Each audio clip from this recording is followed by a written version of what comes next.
You are listening to Functional Wellness with Dr. Allison, and I am Dr. Allison. So today we are talking about, should your body be alkaline? Is it important to your health? And what I really think about the whole thing. So let's dive in.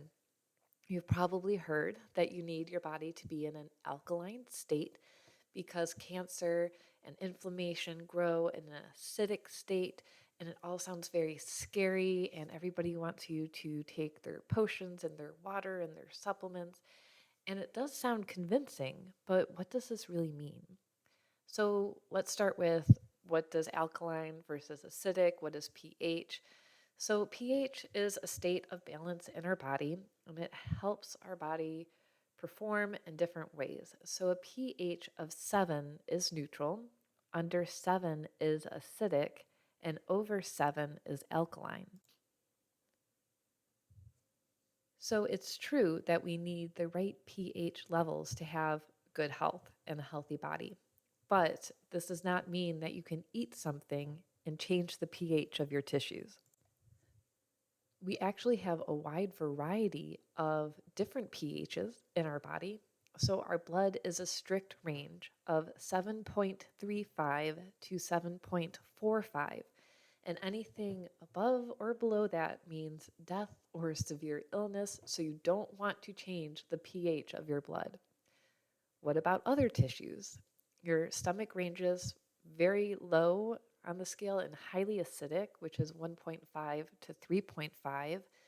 Your small intestines are a little less acidic, but still around 4 to 6, and become less acidic towards the large intestines. And the muscles are about 7.1. The skin ranges between 4 and 6.5. And vaginal tissue is around 5 or less. So our body does tend to actually be naturally neutral or acidic. So when you try to, quote, alkalize your body, what tissues are you trying to affect? And if our body is naturally more acidic, wouldn't changing that balance cause harm? So let's start with apple cider vinegar. This is a really common one that I see people post about and talk about, and you need to drink this to help improve your pH because it's going to help alkalize your body and that'll prevent cancer. And the real answer is no. That's not how that works. So ironically, apple cider vinegar pH is about 2 to 3. So it's highly acidic, which is why it's great for your stomach because it improves stomach acidity. It improves your digestive power. It can help reduce reflux and bloating. Apple cider vinegar is also great for supporting healthy blood sugar levels, and it's great to take when you're eating, or you can use apple cider vinegar gummies. I love those too. But there's not this magic thing that happens in your body where your stomach takes in apple cider vinegar where it's already acidic and just naturally transforms it into something that's alkaline.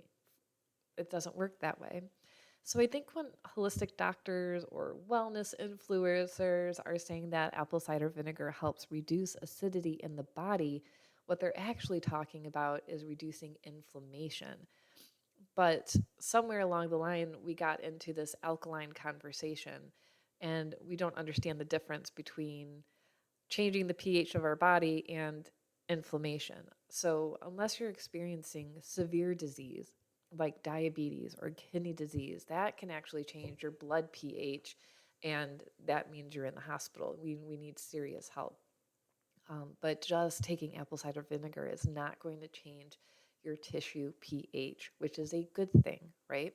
So I'm going to talk about cancer and what happens when we change our pH here in a minute. But I also want to talk about alkaline water. I would say that alkaline water is one of the top products on the market that makes me nervous.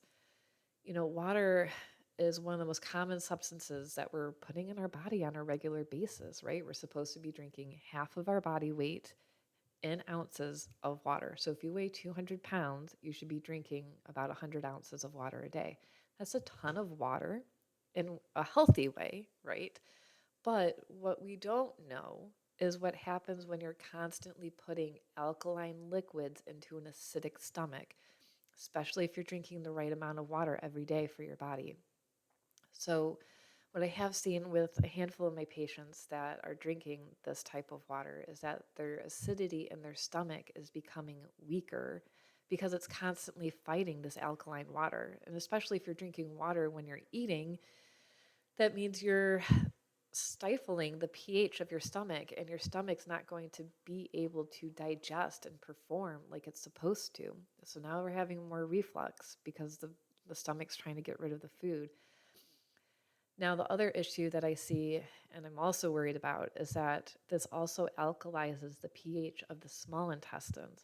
So the stomach and the small intestines are supposed to be highly acidic to continue to digest food and absorb nutrition. So we need acidity in our gut, in our stomach. It's healthy, it's normal. The other reason we have this acidity is to fight bacteria, reduce infections from food, but also from our own body. So the small intestines do not have a lot of bacteria in them. They're not supposed to. But if the small intestines is becoming alkaline, or there is a migration issue where the small intestines are not contracting to move food through, whether that's from vagal nerve issue, TBI, things like that. There's a lot of reasons that can happen. But what will happen is that the large intestine bacteria will creep up into the small intestines and start to overgrow. And then we call that SIBO, the small intestinal bacteria overgrowth. And now the small intestine no longer has that acidic fighting power to kill off the large intestinal bacteria, as well as bacterial from food, fungus, yeast, things like that that shouldn't be there. So these water machines are very expensive. I did have a friend drop off some water a few years ago, and I was told the pH was around 8.5 to 9. But when we tested it at home with my husband's brewing equipment, we found that the pH was actually around 7.4 and matched that water district report for that area. So in the end, the machine didn't even create alkaline water. So I would rather you get an Aqualive filter for your water rather than something that's going to alkalize it and potentially reduce the acidity in your gut, leading to chronic infections, SIBO, reduced digestive power. It's really important to think about these things. All right, so kind of lastly, what about cancer? I think the truth about cancer is not that it's formed from an acidic environment, but it causes one. So cancer creates an acidic environment. It's not the acidic environment that creates one. So what I learned about in The Body Says No, a book by Dr. Mate, is that everyone has cancer cells. It's the person's immune system and how that body is able to fight and recognize that there's an issue. So if you're worried about cancer, changing your pH or quote alkalizing your body is not going to be preventative because you can't change specific tissue acidity necessarily, right? You want to focus on whole lifestyle support, supporting your immune system, reducing stress, and definitely read The Body Says No. It's a wonderful book. And in the end, if you're working to alkalize your body, you would do better focusing on lowering inflammation, which is really the main issue. And that's actually the same process, right? Eating whole foods, reducing sugar, cutting out alcohol, reducing carbs, taking supplements like curcumin or apple cider vinegar, exercising, getting lots of sleep, reducing stress, going to therapy, getting help, saying no, don't overwhelm yourself. All of these little things that can help support your body as a whole. So thank you so much for tuning in today. And as always, if you're looking for personalized help, you can schedule your initial consultation online. We'll create a personalized care plan just for you. And make sure to like and subscribe to our podcast to stay tuned with all our weekly podcasts. And we'll see you next time. Thank you for listening to Functional Wellness with Dr. Allison. If you would like personalized care and testing, you can schedule an initial consult online and get started with your wellness plan right away, or message us on Facebook at Little Black Bag Medicine. Thanks for tuning in and see you next week.